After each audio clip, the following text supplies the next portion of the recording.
गद्दार चुकून छत्रपती संभाजीनगरमध्ये जिंकले असं म्हणत उद्धव ठाकरे यांनी हल्लाबोल केला।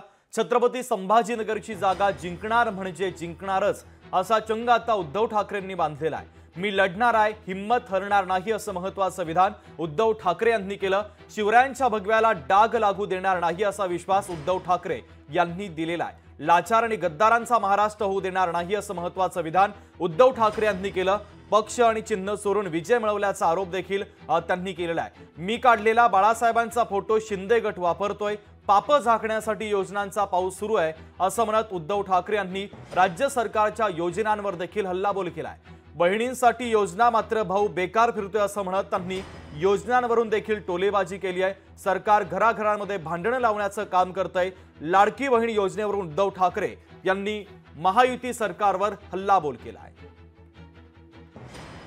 पहिला प्रथम संभाजीनगरमध्ये आलो, मुद्दामून आलोय, जाणीवपूर्वक आलेलो आहे। कारण जे गद्दार इकडनं दुर्दैवाने जिंकलेत त्यांना सांगायला आलोय की तुम्ही काल जिंकलेला जरी असला तरी मी संभाजीनगर जिंकल्याशिवाय हटणार नाही। संभाजीनगर मी जिंकणार म्हणजे जिंकणारच।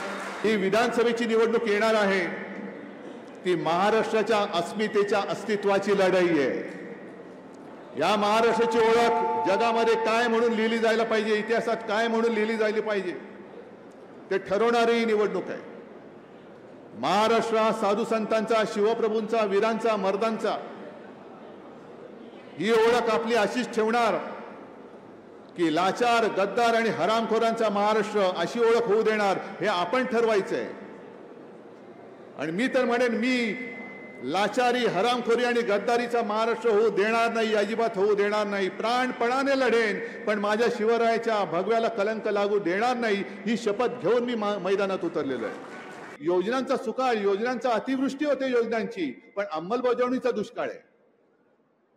अनेक योजना या एवढ्यासाठी ते मांडतायत की यांचा पापाचा बुरखा जो तुम्ही जे आंबरस तुम्ही मांडलं ना, हाती घेऊ मशाल रे, पाप जाळू खुशाल रे। अहो किती पाप जाळणार तुम्ही? यांचा पापाचा घडा एवढा भरलाय की तो लपवण्यासाठी योजनांचं पांघरून त्याच्यावरती घालतात। हा माझा स्पष्ट आणि ठाम आरोप या सरकारवरती आहे। त्या गद्दारांनी काय केलं म्हणजे मी सगळ्यांना सांगतो, जो खेळ, अरे तुम्हाला लाज वाटली पाहिजे। तुम्ही जे काय विजय मिळवला तो चोरून मिळवलेला विजय आहात। तुम्ही माझा पक्ष चोरून त्या नावावरती तुम्ही विजय मिळवलेला आहात। तुम्ही शिवसेना चोरलीत, तुम्ही आमचं धनुष्यबाण चोरलात। अरे माझ्या वडिलांचा फोटो, मी काढलेला फोटो लावून तुम्ही माझ्या वडिलांचा फोटो चोरून तुम्ही मत मागून विजयी झालेला आहात। अरे चोरट्यानो, भामट्यानो, तुमचा विजय हा खरा विजय नाहीये। जी तुम्ही योजना आणलेत सगळीकडे, मला माहिती मिळते महिलांची गर्दी उसळले, चांगली गोष्ट आहे, पण त्याच घरामध्ये तुम्ही बहीण भावामध्ये जे वितुष्ट आणताय, भाऊ बेकार फिरतोय, मुलगा बेकार फिरतोय, शिकलाय, मुलींना शिक्षणाची सोय केली मोफत, मुलांना सुद्धा करा, दोघांनी आता भेदभाव करू नका।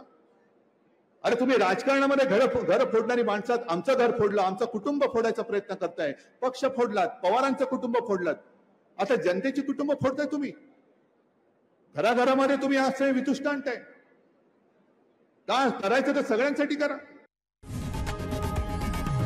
लोकशाही मराठी ऐका, पहा, जागरूक रहा।